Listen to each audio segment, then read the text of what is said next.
Assalamualaikum warahmatullahi wabarakatuh. Saya atas nama Mukminuna Nugrawati dengan NIM 903118085. Baiklah, di sini saya akan menjawab pertanyaan MIT Ekonomi Demografi. Pertanyaan pertama, ada 4 tahap proses transisi penduduk. Uraikan 4 tahapan yang dimaksud. Berikut keempat tahapan transisi demografi. Yang pertama, high stationary. Pada tahap pertama atau yang juga disebut masyarakat pre-industrial, angka kematian dan angka kelahiran keduanya sama-sama tinggi. Pada tahap ini, angka kematian yang tinggi dan berfluktuasi banyak disebabkan oleh bencana kelaparan, wabah penyakit, dan peperangan yang sering terjadi di negara-negara pada masa ini. Angka kematian bayi tinggi dan angka harapan hidup rendah akibat kekurangnya teknologi dan tenaga kerja dalam fasilitas kesehatan. Tahap kedua yaitu early industrial. Pada tahap kedua atau yang disebut juga masyarakat early industrial, angka kematian pada masyarakat menurun secara signifikan, sedangkan angka kelahiran masih tetap tinggi. Laju perubahan alami meningkat hingga puncaknya pada akhir tahap ini. Kematian bayi turun dan harapan hidup meningkat. Tahap ketiga yaitu late expanding. Pada tahap ketiga, angka kelahiran mulai menurun, menyusul angka kematian. Hal ini disebabkan oleh perubahan nilai-nilai yang ada di masyarakat. Orang-orang memilih untuk memiliki lebih sedikit anak karena keluarga besar tidak lagi menjadi aset ekonomi ketika sebuah keluarga pindah dari desa ke kota. Tahap terakhir yaitu low stationary. Pada tahap keempat, angka kelahiran dan kematian sama-sama rendah. Fluktuasi yang terjadi rendah dan pertumbuhan populasi lambat. Angka kematian sedikit meningkat seiring dengan peningkatan usia rata-rata penduduk. Namun harapan hidup masih meningkat karena angka kematian berdasarkan usia terus menurun. Kebanyakan negara-negara Eropa saat ini berada pada tahapan transisi demografi keempat.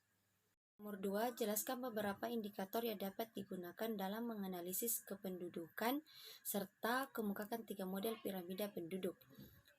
Yang pertama yaitu piramida penduduk muda atau ekspansif.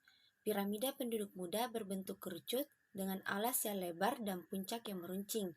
Piramida penduduk ini menggambarkan pertumbuhan penduduk yang pesat. Selain itu, pada piramida ini, penduduk usia muda merupakan jumlah yang dominan.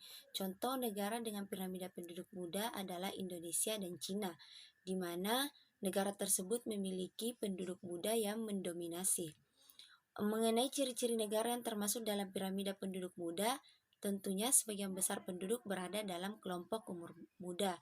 Selain itu, tingkat kelahiran dan kematian masih cukup tinggi dibarengi dengan pertumbuhan penduduk yang tinggi. Yang kedua yaitu piramida penduduk dewasa. Piramida ini menggambarkan negara atau daerah dengan pertumbuhan penduduk yang stabil. Dalam piramida penduduk dewasa, angka kelahiran atau natalitas dan angka kematian atau mortalitas cenderung seimbang. Oleh karena itu, jenis piramida penduduk dewasa sering ditemukan di negara maju, seperti Amerika Serikat dan Inggris. Ciri-ciri negara yang termasuk dalam piramida penduduk dewasa adalah sebagai berikut.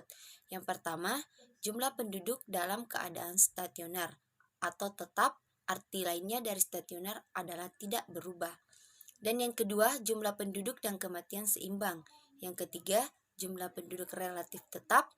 Dan yang keempat, pertumbuhan penduduk rendah. Dan yang terakhir, penduduk muda hampir sebanding dengan penduduk tua. Yang ketiga, piramida penduduk tua atau konstruktif. Piramida penduduk tua menggambarkan kondisi daerah di mana angka pertumbuhan penduduk cenderung mengalami penurunan. Gambar piramida bentuknya sendiri seperti batu nisan dan terdapat di negara Jerman, Belgia, dan Swedia. Adapun ciri-ciri yang termasuk dalam piramida penduduk tua yaitu yang pertama, jumlah penduduk terus berkurang. Yang kedua, angka kelahiran lebih kecil dari angka kematian. Dan yang ketiga, sebagian besar penduduk berada pada kelompok usia tua. Dan yang terakhir, pertumbuhan penduduk sangat rendah bahkan tidak ada sama sekali. Nomor 3, apa perbedaan mendasar ketiga sumber data demografi penduduk? Berbicara mengenai perbedaan mendasar dari ketiga sumber data demografi, mungkin bisa diperhatikan pada pengumpulan datanya, di mana terlebih dahulu kita ketahui apa itu sensus, registrasi penduduk, dan survei. Sensus penduduk adalah keseluruhan proses pengumpulan, pengelolaan, penyusunan, dan penjanjian data demografi, ekonomi, dan sosial yang menyangkut semua penduduk atau orang pada waktu tertentu di suatu negara atau suatu wilayah. Pengumpulan data sensus dilakukan 10 tahun sekali melalui 2 tahap dan pencacahan lengkap dan sampel. Adapun registrasi penduduk meliputi kegiatan pencatatan dan pelaporan data kependudukan yang terdiri dari kelahiran, perkawinan, perpindahan, dan kematian. Pengumpulan data registrasi penduduk meliputi perkawinan dan perceraian, statistik vital, kelahiran, dan migrasi. Dan yang terakhir yaitu survei. Pengertian survei, metode survei adalah penelitian yang sumber data dan informasi utamanya diperoleh dari responden sebagai sampel penelitian dengan menggunakan kuesioner atau angket sebagai instrumen pengumpulan data. Pada umumnya, sampel yang digunakan sebagai unit analisis adalah individu. Namun demikian, unit lain seperti rumah tangga, kelompok, perusahaan, sampai negara bisa pula digunakan sebagai unit analisis. Salah satu yang perlu diingat dalam penelitian survei adalah penggunaan sampel sebagai sumber data primer. Pengumpulan data survei. Yang pertama, dideskripsikan sebagai penelitian ilmiah yang datanya dikumpulkan dari sampel yang telah dipilih dari keseluruhan populasi. Yang kedua, pengumpulan data pada survei dilakukan dalam jangka waktu yang tidak terlalu lama, yaitu 4-5 tahun. Oleh sebab itu, survei dipandang lebih menguntungkan sebab dapat memperoleh data pertumbuhan penduduk dalam jangka waktu yang tidak terlalu lama. Nomor 4, fertilitas dapat ditinjau pendekatan sosial dan ekonomi. Kemukakan dua pendekatan tersebut. Dalam pendekatan ekonomi, permintaan terhadap anak merupakan penurunan dari teori terhadap permintaan barang dan jasa. Dengan menggunakan pendekatan fungsi utilitas maksimum, konsep permintaan anak dapat diartikan sebagai jumlah anak yang diinginkan dalam rumah tangga. Hal tersebut terkait dengan ukuran keluarga optimal yang diinginkan, termasuk di dalamnya bagaimana sikap orang tua dalam memandang nilai atas kepemilikan anak. Permintaan anak dalam rumah tangga dipengaruhi oleh beberapa faktor, di antaranya faktor sosial dan ekonomi. Partisipasi dalam Sofiyardi dan Helmi 2013 menyatakan setidaknya ada 6 alasan mengapa orang menginginkan anak, yaitu dari sisi ekonomi, anak dipandang sebagai tenaga kerja, penyumbang pendapatan bagi orang tua. Dari sisi kepentingan hari tua, anak dipandang dapat memberikan jaminan keamanan dan perlindungan di hari tua. Dari sisi psikologis, anak sebagai mitra jiwa dan kasih sayang. Dari sisi keluarga, anak dipandang sebagai kelanjutan keturunan dan pembawa nama keluarga.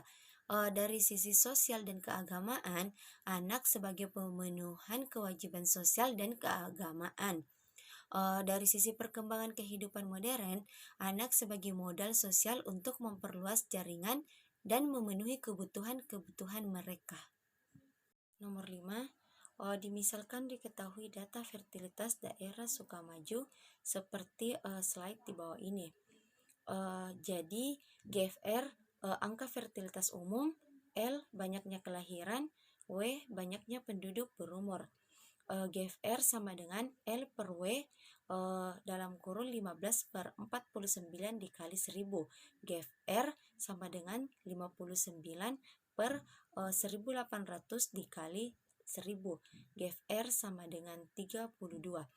Jadi hasil di atas menunjukkan bahwa dari 1.800 wanita berumur 15-49 terdapat kelahiran sebanyak 32 bayi. ASVR angka kelahiran menurut umur, BX jumlah kelahiran, PX jumlah penduduk wanita.